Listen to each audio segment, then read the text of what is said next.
Yo, minasan! Setelah kekalahan Loki melawan Shimo Heiha pada ronde ke-11, akhirnya kita akan memasuki ronde ke-12, di mana petarung dari pihak dewa hanya tersisa Anubis dan Odin.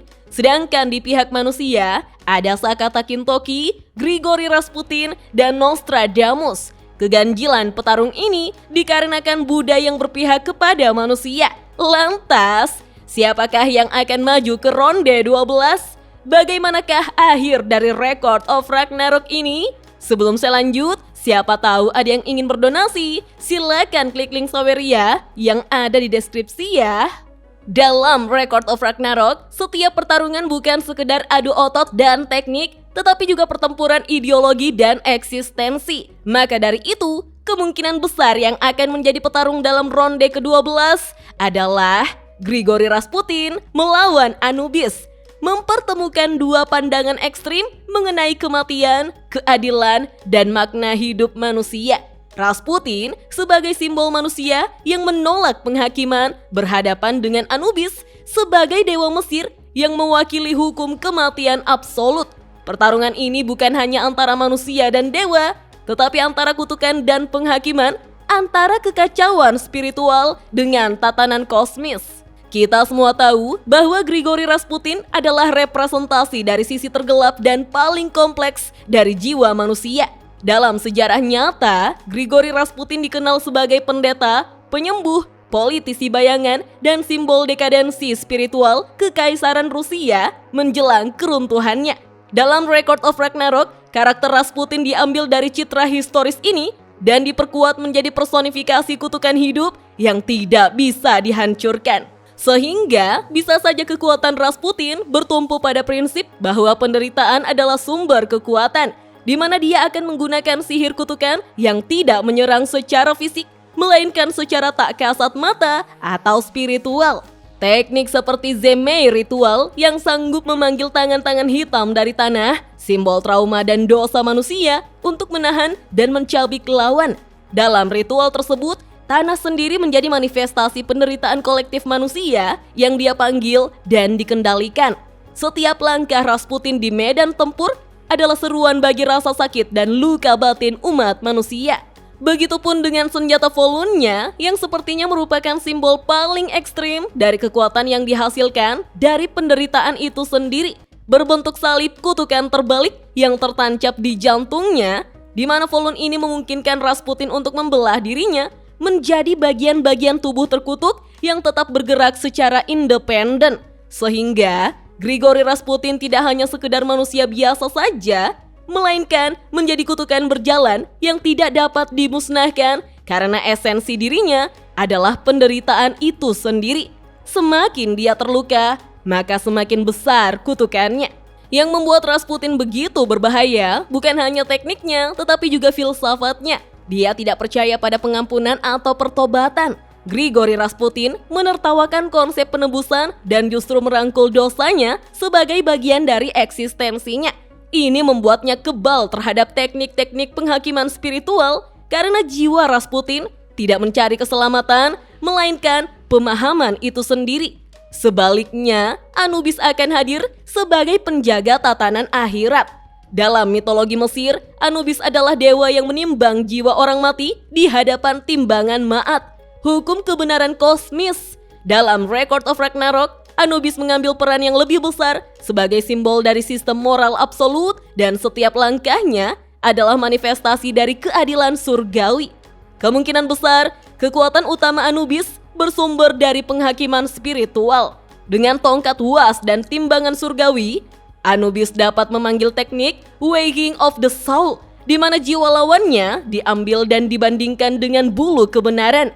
Jiwa yang lebih berat dari bulu akan dihancurkan secara total. Ini bukan serangan fisik, melainkan pemusnahan eksistensial yang tidak bisa dihindari oleh manusia biasa.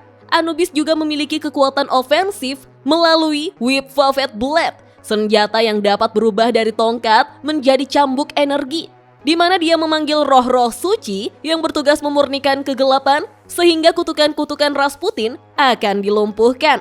Namun, ini juga menjadi titik penting dalam pertarungannya melawan Grigori Rasputin di mana Anubis dapat menghancurkan kegelapan spiritual, tetapi dia tidak bisa mengerti kekacauan eksistensial manusia yang tidak hidup berdasarkan hukum moral tunggal, seperti Rasputin minasan. Ketika Rasputin menolak untuk dihakimi dan berhasil membengkokkan timbangan surgawi, Anubis harus mengungkapkan bentuk sejatinya, yaitu Anubis Prime. Dalam wujud ini, dia akan menjadi raksasa yang terdiri dari ribuan roh mumi yang pernah Anubis bimbing ke alam baka, membuat Valhalla berubah menjadi lautan pasir roh, dan serangan Desert Judgment menyapu dengan kekuatan spiritual murni. Anubis menjadi akhir dari semua kehidupan, representasi dari titik di mana semua jiwa akan diproses tanpa emosi. Yang membuat pertarungan ini sangat kuat adalah pesan filosofisnya minasan. Rasputin bukan manusia yang ingin diampuni. Dia tidak menyesal, tidak memohon belas kasihan, dan tidak berusaha menjadi lebih baik. Grigori Rasputin adalah manusia yang menerima kebusukannya tanpa kompromi. Sebaliknya, Anubis adalah dewa yang tidak memahami dunia, di mana dosa bisa menjadi bagian dari identitas yang sah. Sehingga, ketika Anubis menggunakan teknik pamungkasnya dan memasuki jiwa Rasputin, dia justru diserang balik oleh memori kolektif penderitaan manusia. Teknik Sernaya Magia atau hati yang tak dapat diadili menyuntikkan Anubis dengan rasa sakit yang tidak bisa dinilai oleh timbangan kebenaran, di mana Anubis dipaksa merasakan perasaan bersalah, cinta yang tak terbalas, pengkhianatan, dan penderitaan eksistensial manusia selama ribuan tahun. Hal tersebut akan membuat Anubis berhenti bukan karena kalah secara kekuatan, tetapi karena untuk pertama kalinya dia mempertanyakan relevansi penghakiman absolut terhadap makhluk yang hidup dalam ambiguitas moral. Anubis akan mengakui kekalahan bukan sebagai bentuk lemah, tetapi sebagai bentuk pemahaman bahwa tidak semua hal bisa diadili. Beberapa hanya bisa diterima.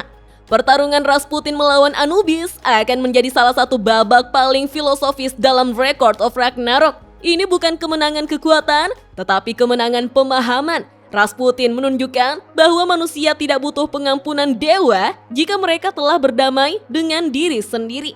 Anubis menyadari bahwa keadilan bukan satu-satunya jalan menuju kebenaran. Tapi lebih dari itu, manusia menunjukkan bahwa dalam segala kelemahan dan dosanya, mereka punya kekuatan untuk mempertahankan eksistensi bukan karena kemurnian, tetapi karena kejujuran dalam menerima luka mereka. Itulah esensi dari pertarungan Rasputin melawan Anubis. Bukan soal hidup atau mati, tetapi tentang memahami bahwa bahkan dalam kekacauan ada bentuk kebenaran yang tidak bisa diadili oleh siapapun, bahkan oleh para dewa itu sendiri. Dengan kemenangan ini, maka umat manusia memiliki skor 7, sedangkan para dewa hanya 5, dan menyisakan 1 ronde saja, yang berarti kekalahan telak bagi para dewa dan menjadi hal yang tidak masuk akal untuk dilanjutkan minasan. Namun, setelah kemenangan manusia di ronde ke-12, dunia Record of Ragnarok memasuki fase akhir yang tidak lagi mengikuti aturan turnamen seperti sebelumnya. Ketika Heimdall bersiap mengumumkan ronde ke-13, suasana langit berubah dan aura menakutkan muncul di Valhalla. Para dewa mulai gelisah bukan karena siapa yang akan menjadi petarung terakhir, tetapi karena mereka merasakan sesuatu yang lebih tua dan lebih mengerikan telah bangkit. Semua mata pun akan tertuju pada satu sosok yang sejak awal hanya diam mengamati, yaitu Odin. Odin bukan hanya dewa perang dan kebijaksanaan. Dalam mitologi Nordik maupun Record of Ragnarok, dia digambarkan sebagai entitas yang memiliki visi jauh ke depan dan tidak segan mengorbankan apapun demi mencapai tujuannya. Setelah melihat kekalahan demi kekalahan yang dialami pihak dewa, mulai dari Shiva, pengkhianatan Buddha, hingga Loki dan Anubis, Odin pun menyadari satu hal, yaitu aturan Ragnarok tidak menguntungkan para dewa. Mereka terikat oleh perjanjian kuno dan kehormatan, sedangkan manusia bertarung dengan semangat dan ideologi yang tak bisa diukur dengan kekuatan semata. Maka Odin pun mengambil keputusan paling mengerikan, yaitu mengakhiri Ragnarok dan memusnahkan umat manusia dengan memanggil entitas yang tidak tunduk pada aturan tidak peduli pada kesetaraan, dan tidak mengenal belas kasih, yaitu Dewa Primordial. Dewa Primordial adalah entitas purba yang mendahului para dewa saat ini. Mereka adalah simbol kekacauan, kehampaan, kehancuran, dan penciptaan awal semesta. Dalam berbagai mitologi, mereka tidak memiliki bentuk pasti karena mereka bukanlah makhluk, melainkan prinsip eksistensial itu sendiri. Namun, dalam Record of Ragnarok, kita akan melihat salah satu atau 4 sekaligus kebangkitan dari Dewa Primordial, yaitu Ymir, Chaos, Satan, dan Gaia yang bangkit.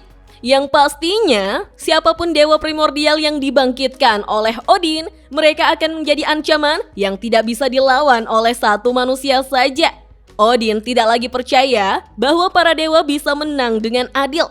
Dia memandang umat manusia sebagai penyakit yang terus berkembang. Bahkan, setelah ribuan tahun diberi kesempatan, setelah kalah 7 dari 12 ronde, Odin menyimpulkan bahwa keberadaan umat manusia adalah kesalahan kosmis yang harus dihapus dari akar-akarnya.